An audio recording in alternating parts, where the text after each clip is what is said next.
Exercise जो है वो 13C डिस्कस कर रहे हैं।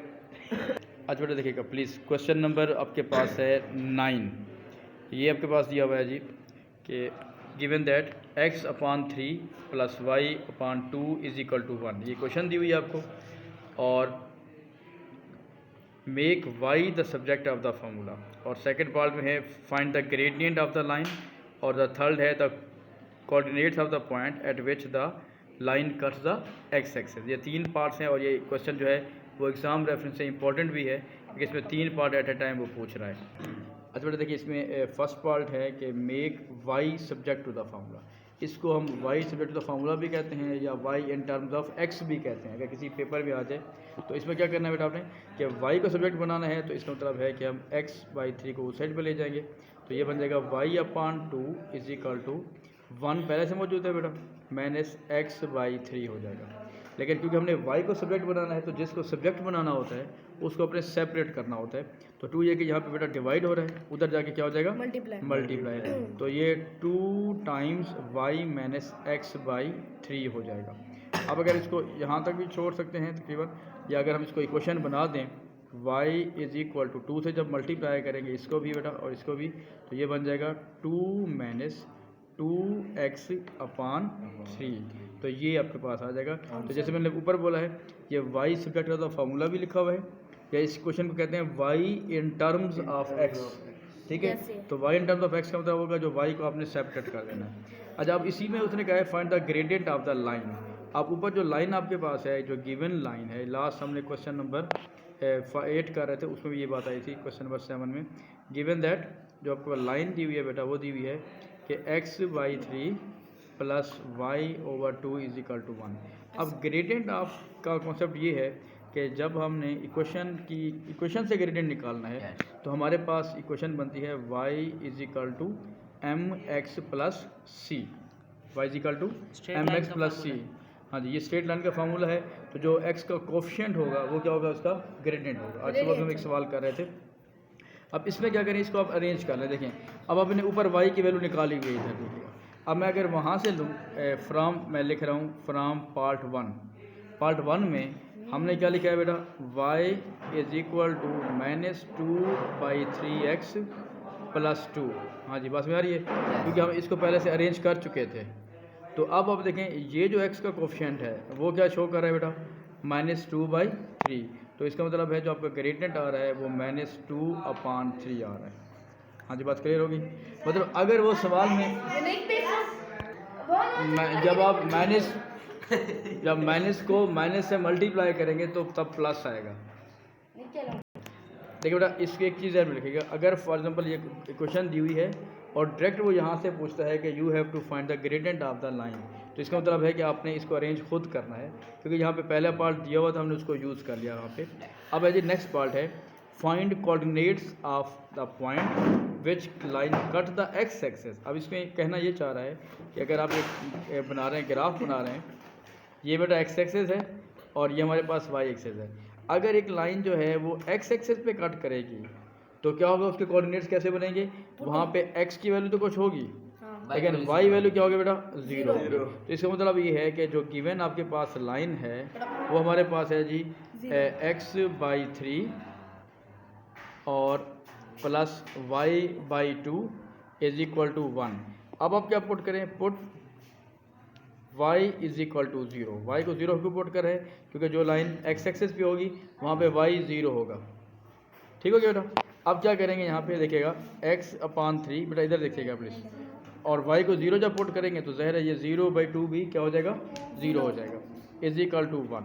तो अगर हम अब 3 को उधर मल्टीप्लाई कर देते हैं तो x इज इक्वल टू क्या हो जाएगा बेटा, 3। तो अब उसने क्योंकि कोऑर्डिनेट्स पूछे हैं, कोऑर्डिनेट्स ऑफ द पॉइंट पूछे हैं, तो रिक्वायर्ड आप लिख देंगे रिक्वायर्ड पॉइंट बेटा क्या बनेगा आपके पास, जैसे हमने लास्ट बात की है, क्योंकि वो एक्स एक्सिस पे कट कर रहा है, तो x की वैल्यू बेटा 3 होगी और y की वैल्यू यहाँ पे क्या होगी, 0 होगी। तो ये आपका आंसर होगा, यानी x यहाँ पे 3 होगा और y आपका 0 आएगा। ठीक है जी। आज बेटा देखिए, जो लास्ट क्वेश्चन हमारे पास है क्वेश्चन नंबर 10 प्लीज़। इसमें बेटा आपके पास आ रहे find the equation of the straight line which passes through the point. एक -3 और 5 एक पॉइंट दिया हुआ है एंड विद द ग्रेडियंट, आपको ग्रेडियंट भी दिया हुआ है। तो बिल्कुल ऐसा ही क्वेश्चन हम पहले भी कर चुके हैं कि ग्रेडियंट दिया हुआ है और एक पॉइंट दिया हुआ है। तो कौन सी क्वेश्चन लगेगी वहाँ पे?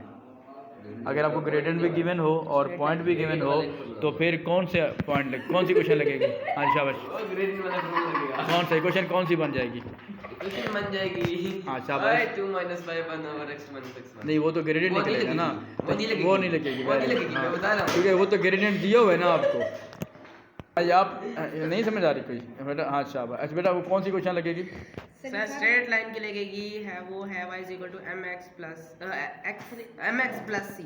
वो भी, लेकिन यहाँ पे आपके पास जो है ना सी नहीं है, क्योंकि सी जो होता है वो वाई इंटरसेप्ट होता है, ठीक है ना। तो फिर हमारे पास इस वक्त जो क्वेश्चन दिया हुआ है हम बात कर रहे हैं, एक पॉइंट गिवन है और एक आपके पास ग्रेडियंट जो है वो गिवन आ रहा है, ठीक है जी। हाँ जी रमीज, आपके जहन में कोई सवाल आ रहा है, कोई आ रहा है, क्वेश्चन कौन सी लगेगी? हैं अच्छा बेटा देखिए इसमें क्वेश्चन है ना फाइंड द, इसमें आपके क्वेश्चन आपको ग्रेड एक तो पॉइंट दिया हुआ है, तो ये क्वेश्चन बनेगी y - y1 = mx - x1। तो आपके पास ये एक पॉइंट गिवन है, इस पॉइंट के कोऑर्डिनेट्स को हम क्या कहेंगे बेटा? ये x1 है और ये y1 है, और इसको हम कहेंगे ये ग्रेडियंट आपके पास दिया हुआ है। तो हमारे पास y - y1, तो y1 बेटा क्या रहा है? यहाँ पे 5 आ रहा है, ग्रेडियंट जो है वो माइनस हमारे पास क्या आ रहा है जी? ग्रेडियंट जो हमारे पास दिया हुआ है -2/3 और x - x1। अब देखिए यहाँ पे भी माइनस है और ये भी माइनस है, तो ये माइनस माइनस प्लस हो जाएगा, दैट विल बी 3। अब अगर इसको 3 को ओवरऑल उधर मल्टीप्लाई करें तो ये 3 हो जाएगा, 3 × y - 5। तो ब्रैकेट यूज़ कर ले ताकि मिस्टेक ना हो, -2 × x + 3। अब बेटा क्या होगा यहाँ पे? अगर मैं इस साइड पे जाऊँ तो दैट विल बी 3y - 15 और = -2x - 6। तो अब क्या हो गया आपके पास? अगर इसको वैल्यू को उधर ले जाते हैं, 3y = -2x - 6 + 15, so that will be 3y = -2x और प्लस का 9। तो ये बेटा इसकी क्वेश्चन आ जाएगी। अब यहाँ पे एक चीज़ प्लीज़ देखिएगा, ये सेकंड पार्ट में बात कर रहे हैं, given line is also passes through the point this one. इसको कॉन्सेप्ट को आप यूँ समझ लें कि ये जो लाइन ऊपर दी हुई है, ये इसमें ज़ाहिर है एक लाइन के ऊपर इनफिनाइट पॉइंट्स होते हैं, यानी ये सारे ही पॉइंट्स हैं, ठीक है, ये सारे पॉइंट्स जा रहे हैं। तो एक पॉइंट उसने पहले बता दिया था कि वो था आपके पास -3 और 5। अब वो कहता है कि इसके ऊपर एक पॉइंट और भी है जो कि P और 3 है, P और 3। अब जो P है इसको x कोऑर्डिनेट समझेंगे और जो 3 दिया हुआ है वो क्या होगा बेटा? y कोऑर्डिनेट होगा। अब इक्वेशन जो हमने ऊपर बनाई है ये वाली इक्वेशन वहीं बन गई। तो क्या इक्वेशन बनी हुई है बेटा? 3y = -2x प्लस का 9। अब हम क्या कर रहे हैं कि ये वाला जो पॉइंट है P और 3 उसको पुट कर रहे हैं, तो x की जगह जहाँ पे जो y है बेटा वहाँ पे 3 आ जाएगा, और जो -2 x की जगह पे क्या पुट करेंगे? P पुट करेंगे, क्योंकि कोई भी पॉइंट होता है उसमें पहले x कोऑर्डिनेट होता है और दूसरा y कोऑर्डिनेट होता है। क्लियर होगी बेटा? इसको अगर अब इसके साथ हम कंपेयर कर रहे हैं तो that will be +9, 3 3 are 9 is equal to -2p + 9। अब अगर इस 9 को उधर ले जाएंगे तो 9 - 9 is equal to -2p। तो देखें बेटा ये क्या आ जाएगा? -2p is equal to 0। लेकिन हमने p की वैल्यू निकालनी है, तो जब हम -2 को इधर भी डिवाइड कर दें बेटा और -2 को इधर भी डिवाइड कर देंगे तो ये कैंसिल आउट हो जाएगा। तो जब हम ज़ाहिर है 0 से किसी भी वैल्यू को डिवाइड करेंगे तो दैट विल बी 0। तो आपके पास बेटा ये आंसर आ जाएगा।